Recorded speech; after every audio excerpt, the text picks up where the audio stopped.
Welcome to Manju kitchen. இப்ப நம்ம மஞ்சு கிச்சன்ல ஒரு எண்ணெய் கத்திரிக்காய் குழம்பு வைக்க போறோம். இந்த எண்ணெய் கத்திரிக்காய் குழம்பு ஒவ்வொருத்தரும் ஒவ்வொரு விதமா செய்வாங்க. இது நம்ம கிரேவியோட செய்ய போறோம். இந்த கிரேவியே உங்களுக்கு அவ்வளவு டேஸ்டா இருக்கும். ஆனா கத்திரிக்காவும் நல்லா குட்டி குட்டி கத்திரிக்காய்னால உள்ளெல்லாம் இறங்கி எசன்ஸ் எல்லாம் இறங்கி ரொம்ப சூப்பரா இருக்கும் இந்த எண்ணெய் கத்திரிக்காய் குழம்பு. இதை எல்லாரும் விரும்பி சாப்பிடுவாங்க. இது எப்படி செய்யுதுன்றத பாருங்க.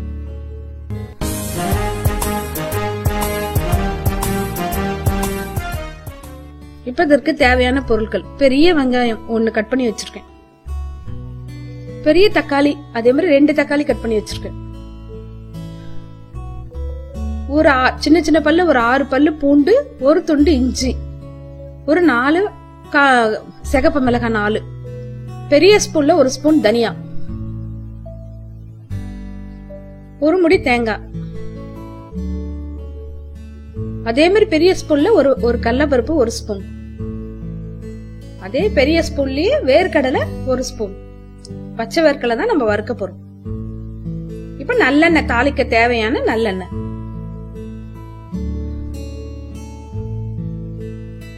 இப்ப பாருங்க, முதல்ல நம்ம வறுத்துக்க போறோம். இந்த பொடி தான் இந்த குழம்புக்கே டேஸ்ட். பொடி இல்லாம நீங்க சும்மா குழம்பு வைக்கிற மாதிரி வச்சுன்னா அந்த அளவு டேஸ்ட் வராது. இந்த வேர்க்கடலையுடைய டேஸ்ட் அவ்வளவு நல்லா இருக்கும். இந்த பாருங்க, இப்ப 1 ஸ்பூன் எண்ணெய் போட்டு நல்லா வேர்க்கடலையே வறுத்துக்க போறேன். ரொம்ப வறுத்துடாதீங்க, அப்படியே தீஞ்ச மாதிரி. ஒரு 3/4 தடவை வேகும் போது நம்ம அடுத்து போட போறோம். அப்ப ஃபுல்லா அப்புறமா வெந்துரும். இந்த வேர்க்கடலை கருக்கிட்டா கூட உங்களுக்கு குழம்போட டேஸ்டே மாறிடும். அதனால கரெக்டான பக்குவத்துல இந்த வேர்க்கடலையை வறுக்கணும் நம்ம. இப்ப கடலைப்பருப்பு 1 ஸ்பூன். இப்ப பாதி வருந்ததுனால இப்ப இந்த கடலைப்பருப்புல கூட கொஞ்சம் வேர்க்கடலை வறுக்க போகுது பாருங்க.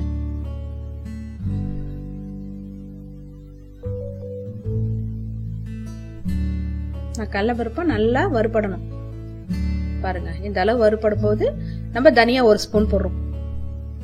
இப்ப எனக்கு கிரேவி நிறைய தேவைப்படுது, அதனால நான் பெரிய ஸ்பூன்ல ஒவ்வொன்னு வச்சேன். உங்களுக்கு கிரேவி அவ்வளவு தேவைப்படலன்னா நீங்க சின்ன ஸ்பூன்ல ஒவ்வொரு ஸ்பூன் வச்சுங்க.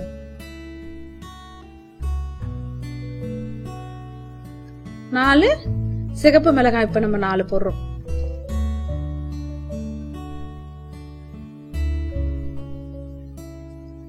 எள்ளு 1 ஸ்பூன், கருப்பு எள்ளு 1 ஸ்பூன். உங்களுக்கு வெள்ளை எல்லையோட கருப்பு எள்ளு தான் நல்லா டேஸ்ட் கொடுக்கும்.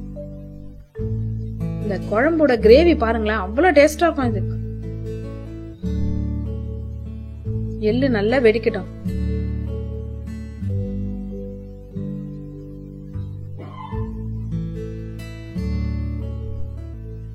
பாருங்க, எள்ளு நல்லா புரிஞ்ச உடனே சின்ன ஸ்பூன்லயே கொஞ்சம் ஜீரகம், நல்லா ஜீரணம் ஆகிறதுக்கு சின்ன ஸ்பூன்ல ஒரு ஜீரகம், சின்ன ஸ்பூன்லயே மிளகு. நிறைய மிளகெல்லாம் போட்டுறாதீங்க, ஒரு சின்ன ஸ்பூன்ல கொஞ்சம் கொஞ்சம் மிளகு சீரகம். இப்ப எல்லாத்தையும் நல்லா வறுக்கிறோம். இப்ப நம்ம தேங்காய் என்ன பண்ற போறோம், பல்லெல்லாம் போடக்கூடாது.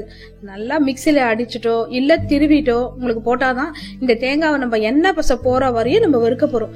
இந்த தேங்காய் வறுவலும் அந்த வேர்க்கடலையுடைய டேஸ்டும் தான் இந்த குழம்புக்கே டேஸ்டா இருக்கும். இத பாருங்க, நான் மிக்சில அடிச்சுட்டேன். அடிச்சு இத மாதிரி போடுறேன்.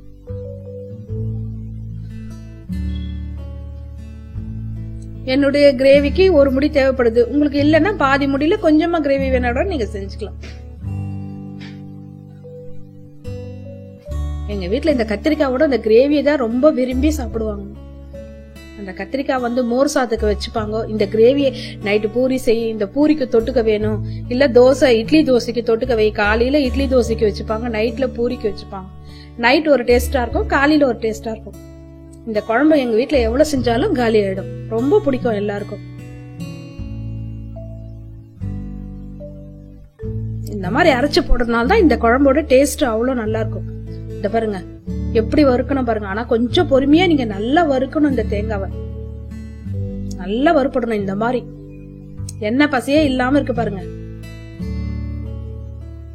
நல்லா வறுப்பட்டுச்சு. இப்போ நமக்கு கொப்பரை தேங்காய் மாதிரி வறுப்பட்டுச்சு பாருங்க. இந்த பாருங்க, கத்திரிக்காவை சும்மா ரொம்ப காம்போட எல்லாம் போடாதீங்க. அந்த இது மட்டும் இருந்துச்சுனாவே உங்களுக்கு கத்திரிக்காய் பிரியாம இருக்கும். ஆனா நல்லா கத்திரிக்காவை ஃபுல்லா பாத்துங்க. எப்படி இருந்தாலும் நம்மளுக்கு கத்திரிக்காய்க்குள்ள மட்டும் அந்த பூச்சி இருக்கும். இந்த பாருங்க, நான் ஒரு கத்திரிக்காய் அரிஞ்சேன், அதுக்குள்ள பார்த்தா பூச்சி இருக்கு. நம்ம சரியா பாக்கலன்னா இப்ப அந்த கத்திரிக்காவை நம்ம அப்படியே தானே போட்டுருவோம். அதனால இந்த மாதிரி குழம்பு வைக்கும் போது கத்திரிக்காவை நல்லா பாருங்க. நமக்கு கத்திரிக்காய் முழுசா வேணும்ன்றதுக்காக சரியாவே பார்க்காம அப்படி லேஸா கட் பண்ணிடாதீங்க. நல்லா கட் பண்ணி உள்ளெல்லாம் நல்லா பண்ணிடுங்க. உப்பு போட்டு நல்லா வாஷ் பண்ணுங்க. இந்த பூச்சி மாவுலாம் நிறைய போடுறதுனால கத்திரிக்காய் ஒரு பூச்சி வாசனை வரும். கொஞ்ச நேரம் கத்திரிக்காவை நல்லா ஊற வைங்க. இப்ப பாருங்க, இது நல்லா ஆறிச்சு. இப்ப நான் மிக்சில போட்டு நல்லா அரைக்க போறேன். இப்ப நான் எந்த காய் இருந்தாலும் உப்பு தண்ணியில போட்டு கொஞ்ச நேரம் ஊற வச்சுட்டு அதுக்கப்புறமா நீங்க வாஷ் பண்ணி எடுங்க. இப்ப பாருங்க, இதுலயே நான் அந்த பூண்டு அப்புறம் வெங்காயம் தக்காளி எல்லாம் போடுறேன். நான் நீங்க உடனே கூட அந்த எண்ணெயிலே கூட வதக்கிங்க. இஞ்சி பூண்டு தக்காளி வெங்காயம் அந்த எண்ணெயில கூட நீங்க வதக்கலாம். இப்ப அந்த கிரேவியை நம்ம உப்பு போட்டு அரைச்சுக்க போறோம். ஏன்னா கத்திரிக்காய்க்குள்ள உள்ள வைக்கிறதுனால உப்பு வேணும். அதனால உப்பு போட்டு மிக்சியில நல்லா அரைச்சுக்க போறோம். இப்போ குழம்புக்கு தேவையான எண்ணெய் இப்ப பாருங்க. இப்போ இந்த கத்திரிக்காய்க்குள்ள இந்த மாதிரி வைக்கிறோம். அப்பதான் கத்திரிக்காய்க்குள்ள எசன்ஸ் நல்லா இறங்கி அந்த கத்திரிக்காவே அவ்வளவு டேஸ்டா இருக்கும். தயிர் சாதத்துக்கு இந்த கத்திரிக்காய் அவ்வளவு சூப்பரா இருக்கும். இந்த மாதிரி செய்யுங்க. நீங்க நம்ம அரைச்ச விழுத இந்த கத்திரிக்காய்க்குள்ள வைக்கணும். இந்த மாதிரி வச்சு வைக்கணும். மீதி இருக்குது நம்ம குழம்பா வச்சுக்கலாம். இப்ப புளி பாருங்க, ஒரு நெல்லிக்காய் அளவு நான் எடுத்து நல்லா கரைச்சு வச்சிருக்கேன்.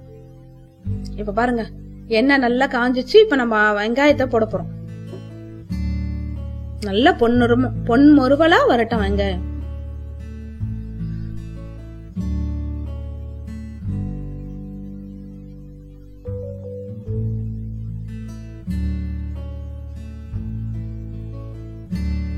இப்ப நல்லா வெங்காயம் வதங்கின உடனே இப்ப தக்காளி போட போறோம். நம்ம நான் ஒரு தக்காளி மிக்சில அடிச்சுட்டு ஒரு தக்காளி இப்ப இதுல போடுறேன். அதே மாதிரி வெங்காயமும் பாதி வெங்காயம் அரைச்சிட்டு பாதி வெங்காயம் இப்ப நம்ம தாளிச்சிட்டோம்.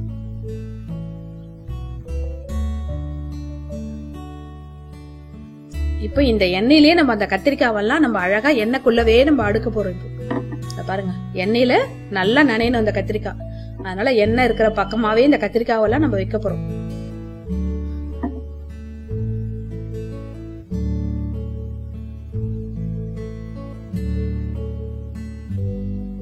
நல்லா உப்பு காரம் எல்லாம் அந்த கத்திரிக்காய்க்குள்ள இறங்கணும். ரொம்ப பெரிய பெரிய கத்திரிக்காய் எல்லாம் போட்டு உள்ள உப்பு காரம் இறங்காம செய்யாதீங்க. கத்திரிக்காய் முழுசா இருக்கணும்னு சொல்லிட்டு வேக வைக்காத எடுக்காதீங்க. நல்லா வேக வைங்க. அப்பதான் கத்திரிக்காய் நல்லா டேஸ்டா இருக்கும். இல்லன்னா ஒரு மாதிரி கசப்பா இருக்கும். பாருங்க, இந்த எண்ணெயிலே எப்படி வேகுது பாருங்க கத்திரிக்காய்.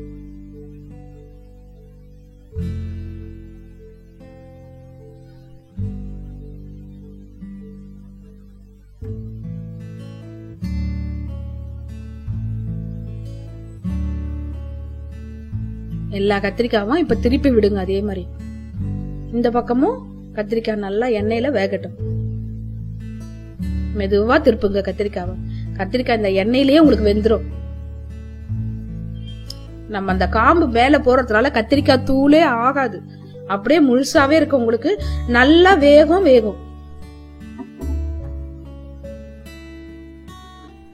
இப்ப இன்னும் ஒரு 5 நிமிஷம் நான் இதே மாதிரி மூடி வைக்க போறேன். திருப்பி போட்டதுனால கருவேப்பிலை போட்டுட்டு இப்போ மூடி வைக்க போறேன். இந்த பாருங்க கத்திரிக்காய் எப்படி வெந்துச்சு பாருங்க. என்ன இருந்தாலும் இந்த கத்திரிக்காய் என்ன இது பண்ணாலும் உங்களுக்கு கத்திரிக்காய் உடையாது. நல்லாவே இருக்கும் இந்த மாதிரி பண்ணா கூட. இப்ப மீதி இருக்கிற கிரேவியை நம்ம அப்படியே இந்த கத்திரிக்காய் மேல போட்டு போறோம். நல்லா எண்ணெயில வதக்கிறதுனால தான், அதனால ஒண்ணும் ஆகாது. இந்த மாதிரி நம்ம ஒரு முடி தேங்காய் அரைச்சு ஊத்துறதுனால உங்களுக்கு காரம் அந்த அளவுக்கு வராது. அதனால இப்ப நம்ம என்ன செய்ய போறோம், காஷ்மீரி மிளகாத்தூள் பெரிய ஸ்பூன்ல 1 ஸ்பூன் போட போறோம். இப்ப நம்ம இந்த புளி காய்ச்சல ஊத்திட்டு புளிய கரைச்சு வச்ச புளிய நம்ம ஊத்துறோம்.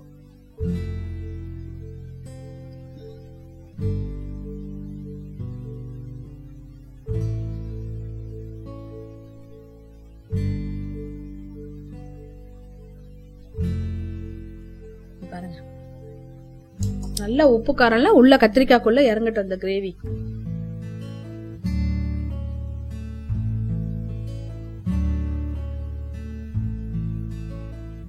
கத்திரிக்காய் உடையாது, நீங்க பயப்படாதீங்க.